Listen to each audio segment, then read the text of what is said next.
All right, welcome back to the Sunday Night Sports Wrap. Morey Hershgordon is back again. Busy day in Foxboro. Morey, of course, the story was at the receiver position.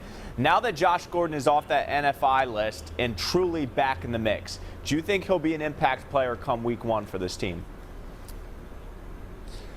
I definitely do, Yanni. He's going to have 2 full weeks of practice this week leading up to the 4th preseason game, the following week leading up to the Pittsburgh Steelers game, that Sunday Night Football home opener in early September. So I think he's going to be an impact player from week one. The teammates say, especially Philip Dorsett, Matthew Slater, a couple guys in that wide receiver group, they say he hasn't missed a beat when he's been on the field. So I think he's going to be an impact player from the get-go. And if he can be an impact player the whole season, I think this Patriot offense doesn't miss a beat, especially with less talent at that tight end position. All right, we've been crunching the numbers, and we figured out, obviously, there were too many receivers for how many they were going to keep. Exit Maurice Harris. Were you surprised by this news today? And Demaryius Thomas was talking with the media. Do you think he'll be an impact player for the Patriots?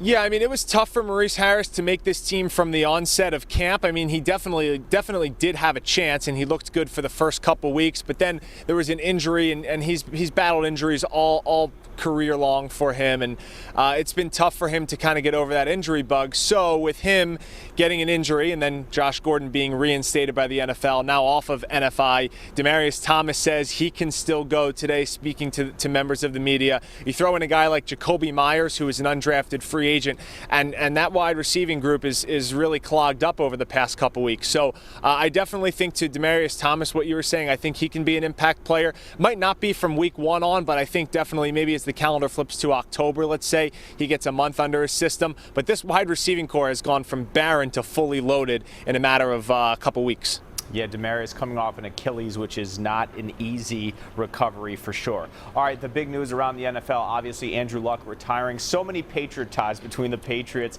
and Colts. We thought we were going to talk to the assistants today, but it'll be tomorrow when Josh McDaniels will get those peppered questions, as he almost took the head coaching job there last year. But we heard from Philip Dorsett, a guy who played with Andrew Luck. I thought he had some poignant words. What was the view for most of these players about a guy, an all-pro type quarterback, hanging him up this early in his career?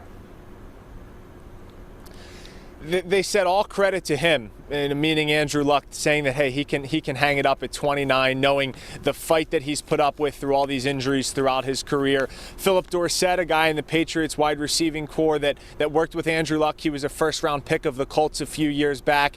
He said he spent so much time at their facilities in Indianapolis after practice, after training camp, spending time gaining camaraderie and chemistry with Andrew Luck, and he said he's got nothing but good things to say. He said he will reach out soon. He imagines that Luck is being bombarded with a ton of calls and text messages, but he's very close with Andrew Luck. Matthew Slater also spoke about it, and he said it really puts into perspective what a guy like he can do for himself. And Matthew Slater, he's going on his 12th season. Tom Brady, 20th season. There's a ton of veterans in this Patriots locker room. So, you know, the mood was somber. They obviously, their thoughts and prayers are with Luck. They hope he turns the page and can focus on his life outside of football now, because life isn't just all about football, as they were saying.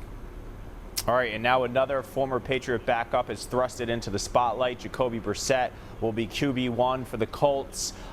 He showed some splashes with the Patriots. He won a game for the Patriots after Garoppolo got hurt. We saw him when Luck was injured. I think he had some tools. What are you expecting out of Brissette as he now is the starting quarterback for a talented Colts team?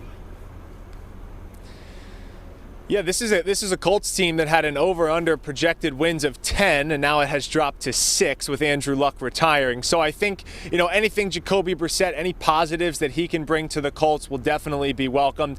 That's a front office in an organization that has drafted extremely well over the years. A really young, talented defense that swarms to the football. Some promise on offense as well. T.Y. Hilton was a top 10 wide receiver in the league with Andrew Luck. Eric Ebron has simply, re-energized, reinvigorated his career at the tight end position. So Jacoby Brissett has options on offense. He's got a good defense and a solid special teams. He's got a head coach from the Andy Reid coaching tree, was under Doug Peterson, a Super Bowl winning coach. So Frank Reich leads a good offense, a good defense. Jacoby Brissett definitely has a ton of targets and a ton of options around him. All right, good stuff. Morey Hershgordon on a busy day in Foxboro. We'll have much more from the show coming up right after this.